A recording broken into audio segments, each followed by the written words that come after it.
A Via Cultural está em todas as redes: YouTube, Instagram, Facebook e agora aqui. Seja muito bem-vindo, esse é o podcast da Via Cultural. Siga com a Via e não perca podcasts semanais para você desfrutar de onde estiver.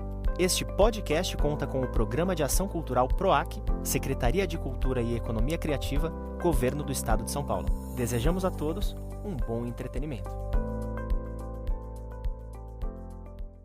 Boa noite. Hoje a gente está recebendo o Milton Aguiar e o Beira. Eles são atores. O Milton trabalha aqui na Via. O Beira é um multiartista e juntos eles têm alguns projetos, né? Uma produtora e também estão criando esse canal do Tonho Ticozin. Ana, oi Laís, tudo bem? Tudo bem, Beira? Primeiramente, obrigado por ter me convidado para partilhar com vocês um pouquinho da nossa experiência enquanto artista, enquanto curioso, enquanto pessoa que acredita no poder da transformação que a arte tem na vida das pessoas. Eu trabalho na Via Cultural, sou um dos educadores, trabalho com teatro e também com expressão corporal, porque eu acredito que o corpo ele está ligado não só pensando no teatro em si, que é o que eu leciono, nós preparamos o corpo para todas as ações do nosso dia a dia. Então é um trabalho que eu realizo junto com a Via Cultural já há alguns anos, e com isso eu também trabalho com teatro, trabalho com TV, trabalho com publicidade, acabei de abrir aí um canal no YouTube, também faço parte de um coletivo também de teatro, onde nós trabalhamos com a linguagem infantil, pensando na desmistificação do medo. Então, para mim é uma honra muito grande poder participar desse podcast junto com pessoas tão especiais. Ah, que legal, Milton, muito obrigada. E Beira, conta um pouquinho de você. Bom, boa noite, Ana, boa noite, Laís, boa noite, Mimi. Eu vou ter a liberdade de chamar de Mimi, que é como eu me sinto bem chamando ele. E agradeço a oportunidade de estar falando aqui, né, sobre assuntos de interesses relevantes. Quando a gente passa dos 50, falar pouquinho é difícil, mas vou tentar, né, das coisas que a gente fez. Mas, assim, eu não lembro nem quando eu comecei a mexer com arte, mas, assim, eu amo a arte é a minha razão de viver. Eu sempre estou produzindo alguma coisa e tal, e acho que o mote hoje é falar da minha parceria com o Mimi, né? A gente tem feito coisas super bacanas e agora a gente está desenvolvendo um trabalho em cima de uma personagem dele, né? Que é um pouco híbrido, né? Uma coisa híbrida de adulto, infantil. E estamos super animados aí, agora estamos abrindo um canal no YouTube, a gente está no Instagram, hein? Vai fazer um ano agora, mês de abril. Estamos na luta, né? Ah, que legal, mas queria também saber um pouquinho como que vocês se conheceram, assim, foi pessoalmente em São Paulo, se não foi em São Paulo, como é que se deu essa amizade, né? Então, é engraçado que hoje eu estava pensando, né, tentando trazer à memória quanto tempo eu conheço Beira, né? Como São Paulo é uma cidade de possibilidades. Eu poderia ter conhecido o Beira em qualquer lugar do mundo, mas eu conheci o Beira no teatro. Então, assim, não tinha como nós não nos darmos bem, porque eu acredito no teatro como objeto de transformação. E aí eu fui fazer um workshop, né, uma oficina de teatro, uma oficina livre, isso em 2015, e aí eu acabei conhecendo o Beira, que a gente fez parte do módulo específico, e depois acabamos fazendo parte da mesma companhia, onde nós desenvolvemos o primeiro trabalho juntos. Então, foi no teatro, no centro da cidade de São Paulo, isso que é o mais engraçado, né, da gente pensar como que as almas se conectam. E quando eu conheci o Beira, foi uma coisa assim, foi paixão à primeira vista, a gente já começou a conversar e não sei o quê, já conheci a família, aí já viramos brother já. Não, é bem isso mesmo. Eu acho que é aquela coisa do destino ou do fatalismo. Os caminhos estão traçados, mas, ao mesmo tempo, não estão traçados. Conhecer o Mimi era uma coisa que deveria ter acontecido mesmo, não deveria ser diferente. A gente se entrosou muito rapidamente mesmo.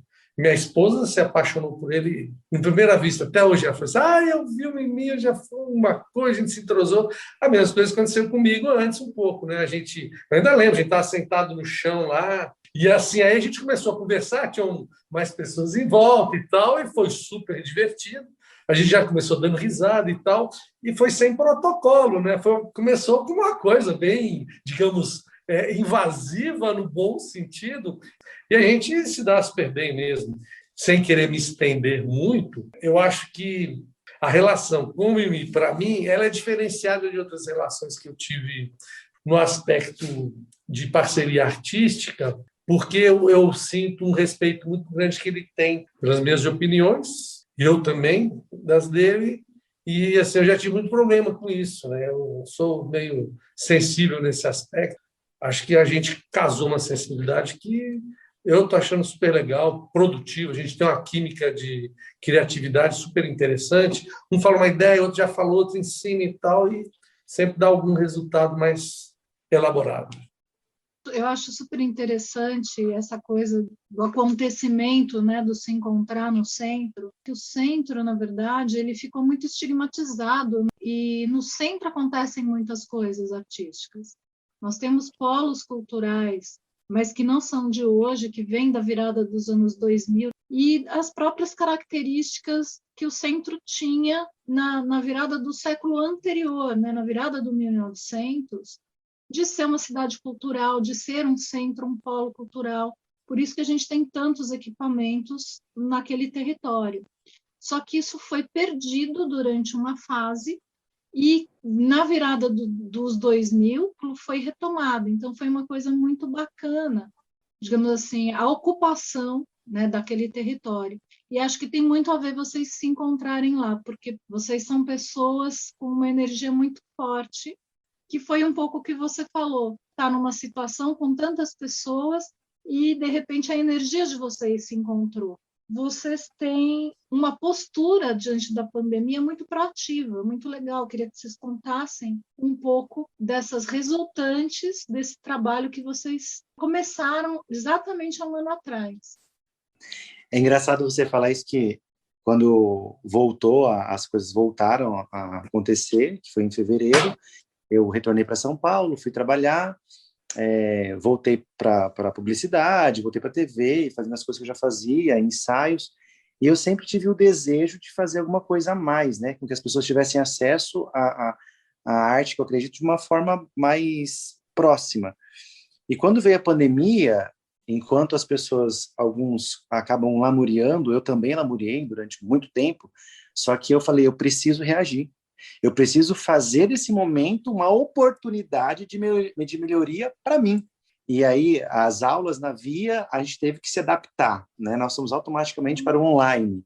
Então, nós somos ali dentro do jogo os pioneiros a se programar, se organizar para o online. Então, era novo para mim. Porque uma coisa é você conversar com a câmera, outra coisa é você fazer com que os nossos alunos tenham acesso, que a formação chegue até as pessoas. Então, tudo fechou, e agora? Então, a Ana, pioneiramente, chegou e falou, vamos para online. Então, a partir do momento que a Via me deu essa força, né, me impulsionou para me dar esse up, eu falei, eu também posso para online, fazendo uma coisa que eu acredito e levar também uma coisa bacana. Conversei com alguns amigos, uma amiga especificamente, tinha um personagem que eu gostava, que é o Tonho de Cozinha, e falei, quero fazer esse personagem. Só que eu só sei brincar com o Tonho, mas eu não entendo nada de gráfico, eu não entendo nada de desenho, eu não entendo nada de nada. Então, assim, de estética, como fazer, como montar. E aí eu falei, vou falar com o Beira. Eu falei, Beira, eu tenho um projeto, só que eu quero montar a primeira coisa. Eu falei pro Beira, eu preciso que você desenhe uma fonte para mim. O nome do personagem você pediu um logo, né? Você pediu um logo. Só uma logo, mais nada. Um logo. Eu preciso de um logo para esse personagem. Começou enxerido, né? Para ele ir para o YouTube. Eu falei, ele vai para o YouTube, Beira, isso há um ano atrás. Vai para o YouTube, Beira, e eu quero fazer, não sei o quê, Instagram. Aí o Beira, proativo que é, me fez uma logo. Enxerido, eu diria. Fez uma logo. Eu falei, que bacana, Beira. Ajusta isso, ajusta aquilo. Ajustou, beleza.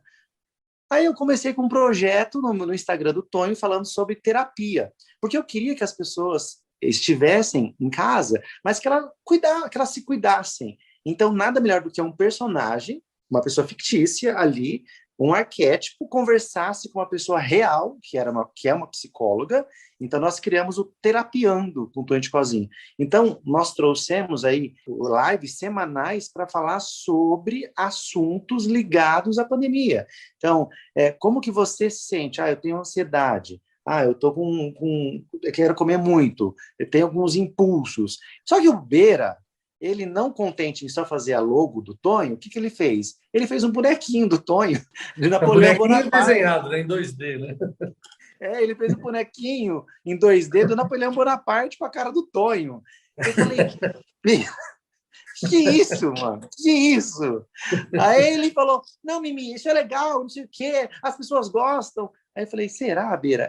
Então, ali começou-se, então, o casamento do Tonho Ticozinho e o Beira. E aí a gente foi criando possibilidades que esse personagem poderia trazer de tranquilidade para o coração das pessoas que podem ter acesso a esse conteúdo. Um conteúdo simples, ingênuo, um conteúdo neutro. A gente discute até hoje se ele conversa com criança, com adulto, mas eu acredito que ele conversa com todo mundo, porque ele é gente da gente.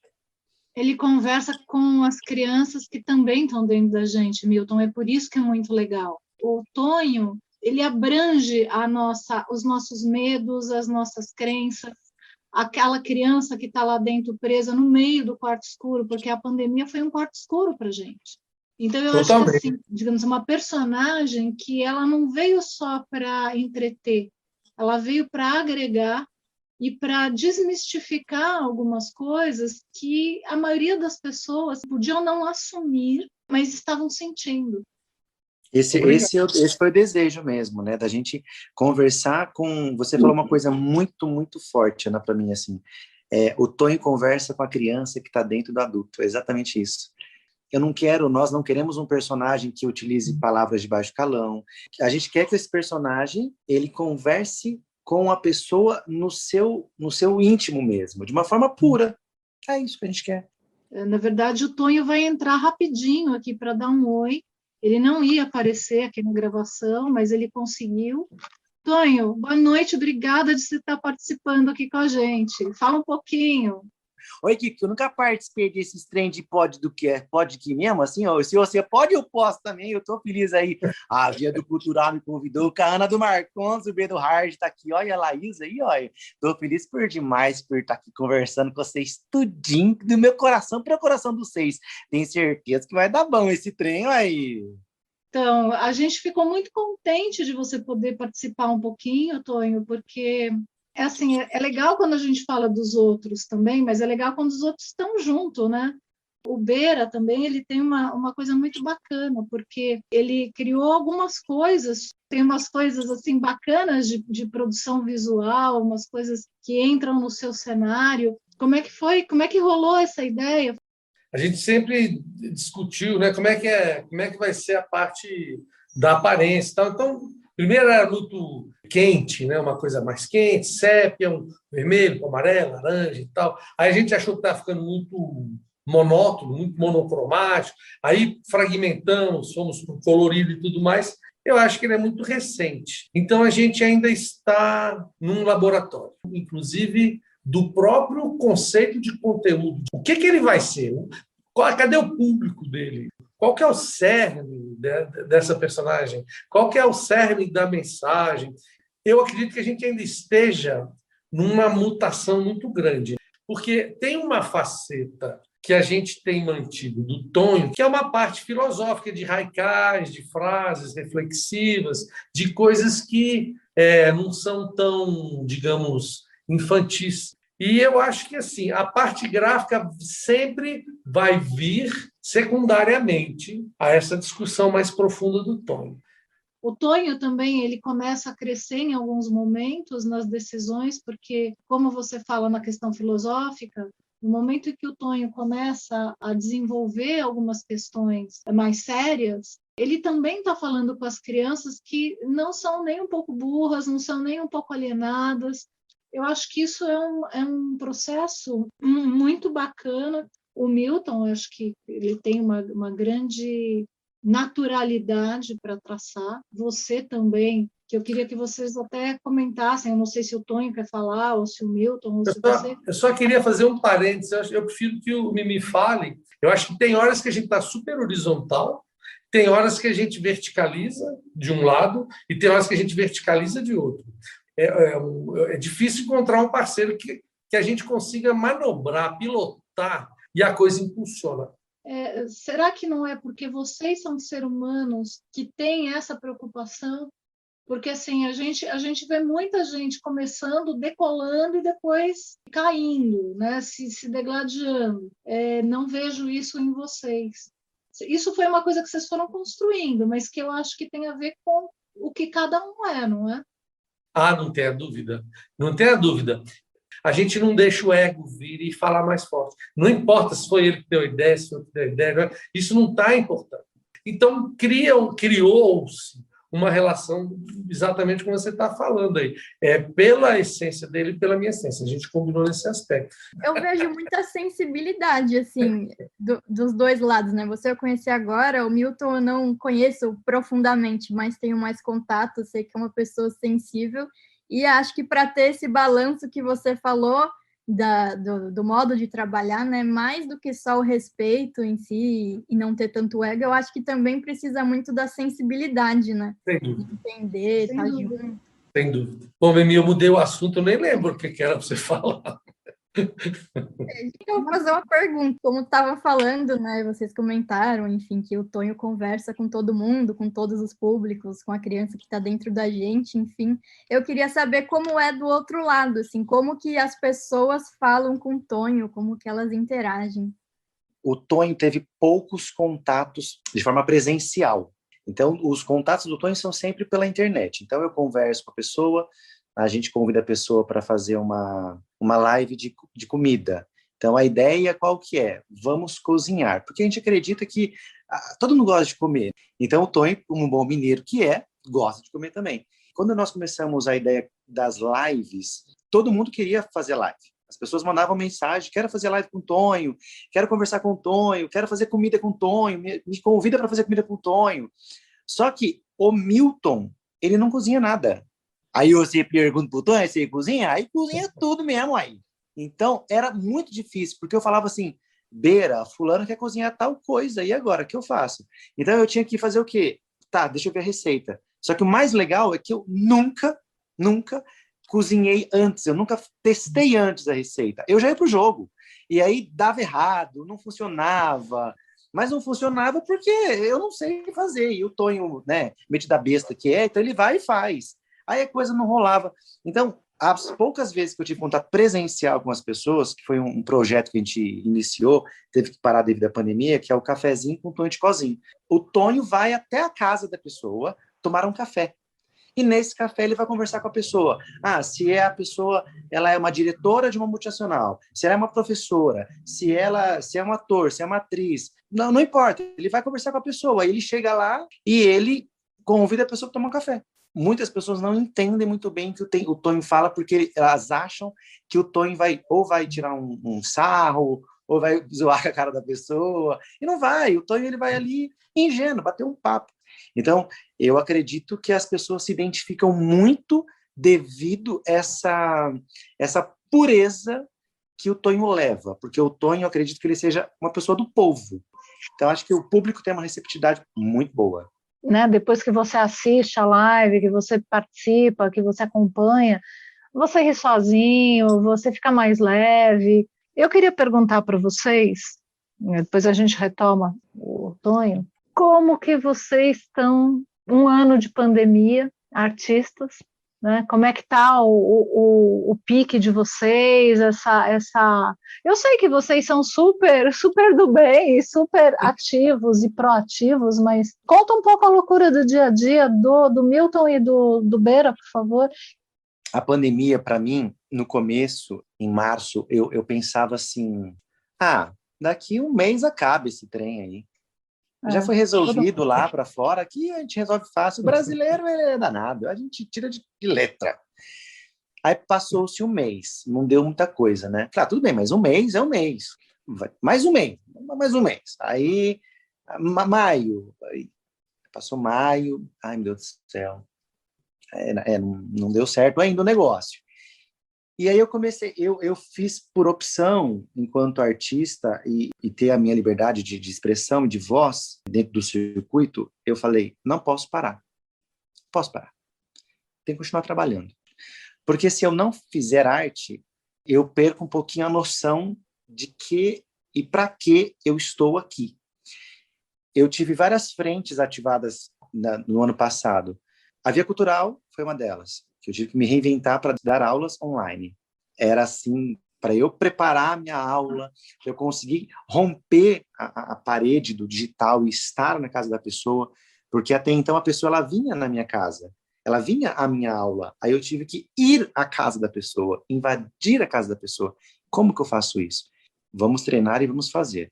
Primeiro problema. Resolvemos, funcionou, aprendemos a dar aula online, aprendemos a conversar com as pessoas pelo YouTube, pelo Facebook, pelo Instagram, e aí eu tinha o Tonho, a publicidade parou, a TV também parou, e as séries, tudo parou. Então eu falei, meu Deus, e agora? Para onde que a gente vai?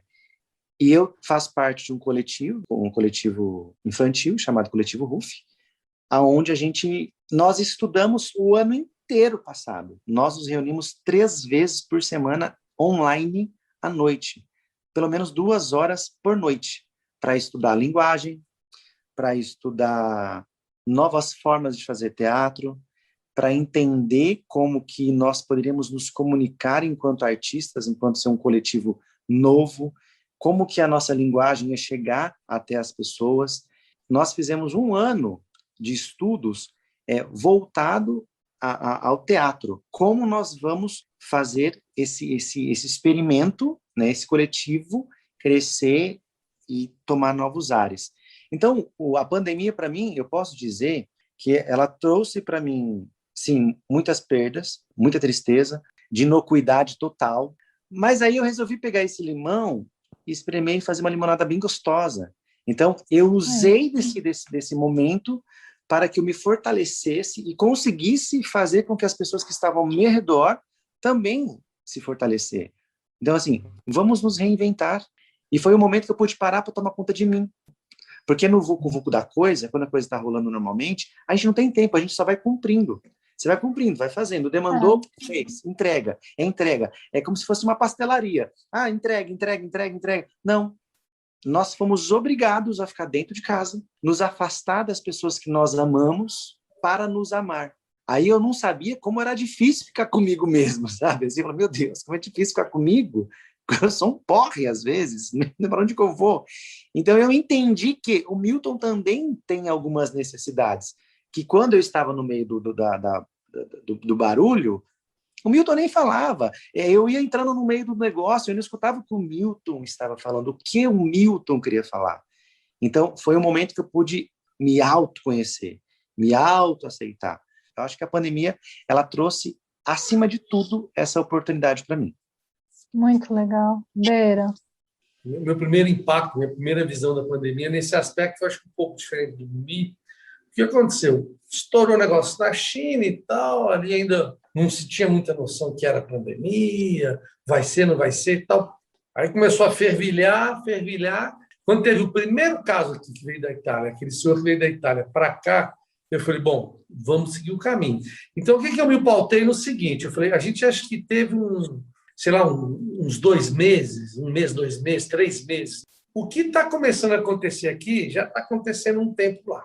Então, se começar a melhorar lá, a gente vai ter esse tempo de cumprir aqui. Como não começou a melhorar lá, eu falei, isso aqui vai para frente, não vai ter jeito. O primeiro impacto foi assim, fechou tudo, vai parar. Porque assim, eu já trabalho em home office, através de internet, de reunião online, essas coisas, já há praticamente 20 anos que eu trabalho assim. Nesse aspecto, eu estava bem paramentado, eu estava tranquilo, falei, estou com o know-how em dia.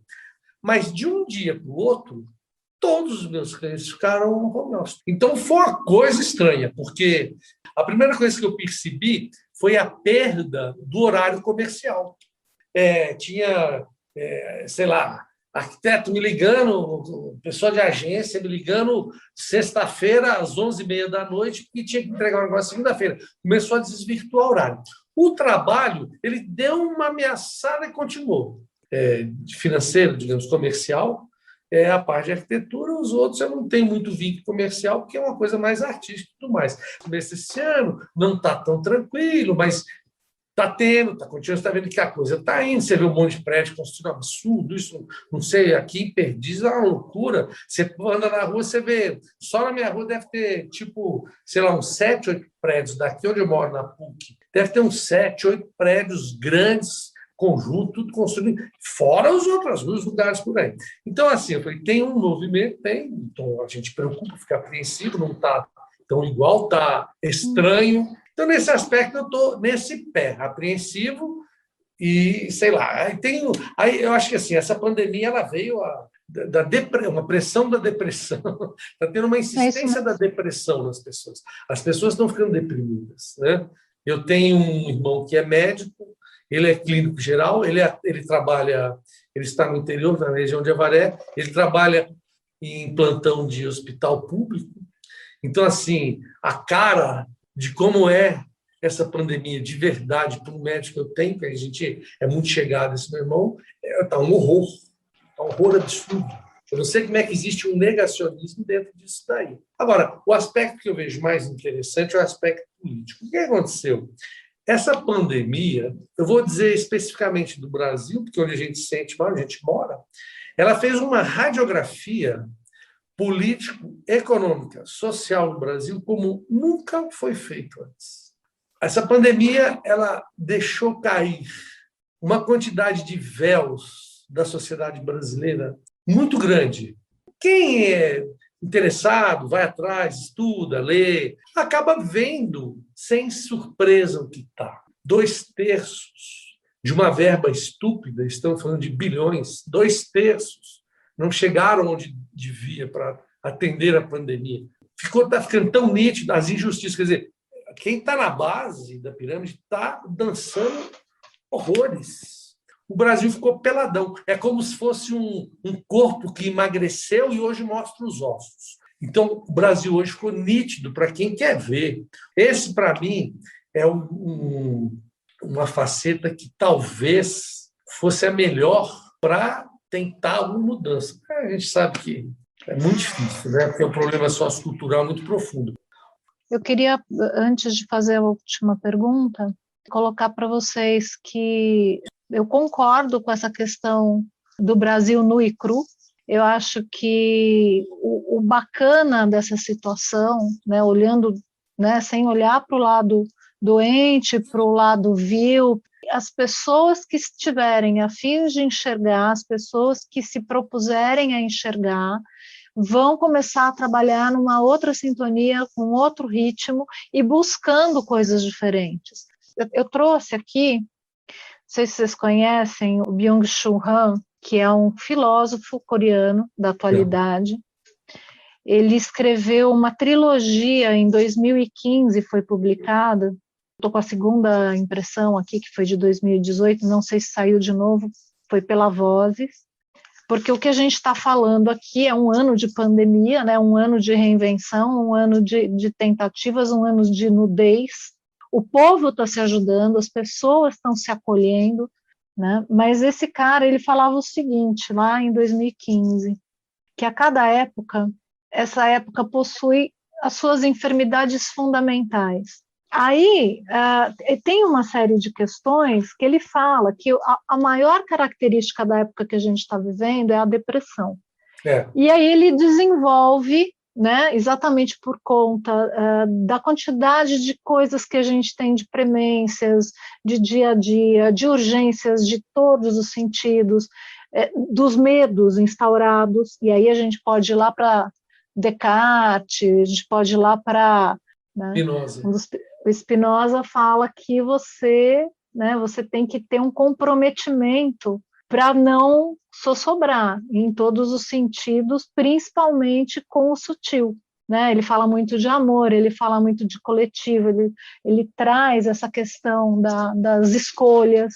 Os afetos vêm com Deleuze, né? Então é a teoria dos afetos, das escolhas, né? Do que é vontade, do que é desejo, do que é amor, de como você pauta toda uma sociedade em cima dessas escalas e de como o medo e a esperança fazem você virar um povo dominado. O exemplo do homem da caverna que tinha medo de sair. Esse é um postulado filosófico, né? Esse cara aqui, tal, super conceituado, traz essa questão da depressão. Essa depressão, na verdade, você só consegue combater, e aí vem a minha pergunta, né? Você só consegue combater se você tem consciência e se você é uma pessoa de atitude e de ação.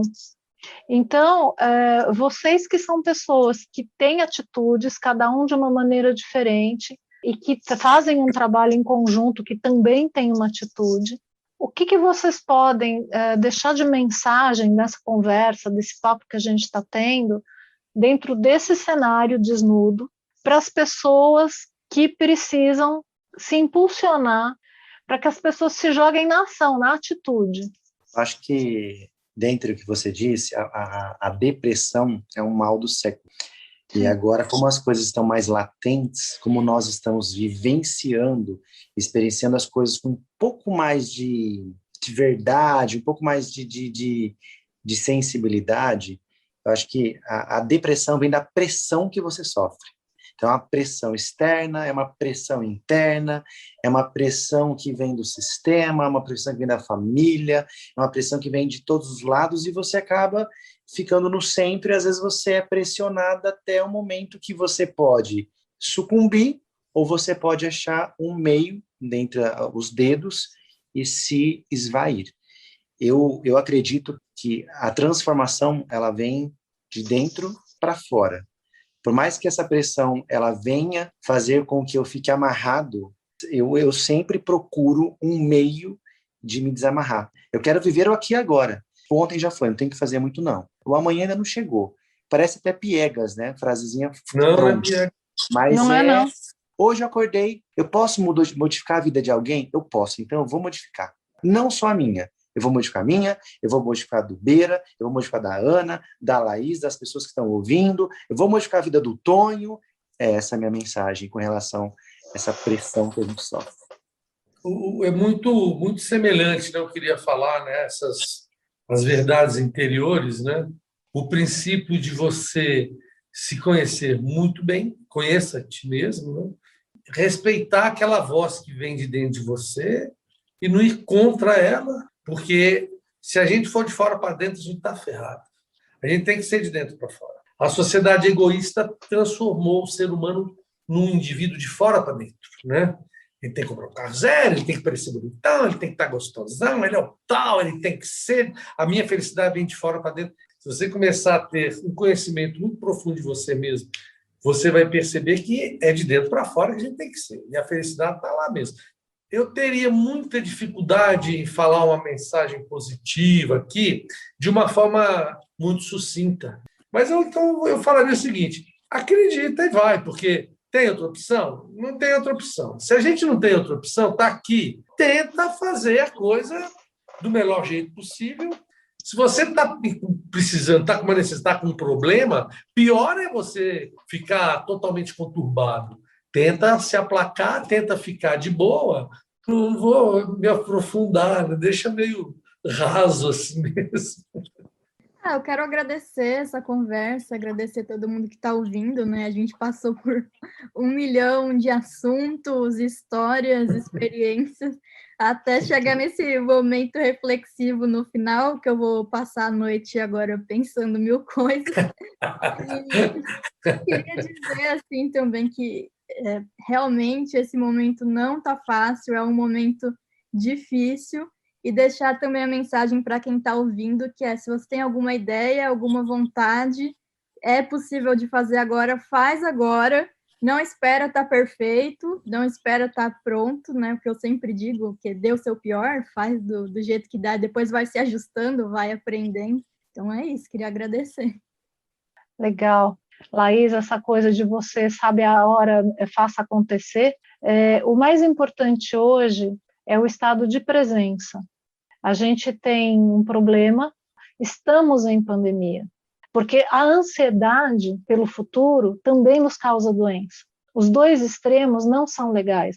Eu falo para vocês assim, vivam o hoje, vivam o presente, criem no seu estado de presença um mundo melhor agora.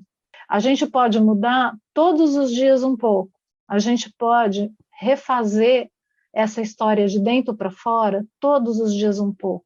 Envolva-se com música, com arte, com criação, com cheiros bons, eleve a sua energia, porque a sua vida ela vai melhorar todos os dias com isso. Você não pode depender para ser feliz do que está acontecendo em volta. Você tem que depender para ser feliz de você mesmo. Então, eu queria agradecer demais a conversa com vocês, Beira, Milton, Laís, que está aqui com a gente também, o Tonho, que passou para dar um oi, né? A vocês que estão nos ouvindo até agora. Um beijo para todos, muito obrigada. Obrigado, a gente agradece, eu agradeço a oportunidade. Obrigado pela oportunidade, um beijo. A Cátia que eu agradeço vocês também, tudinho, tá entendendo?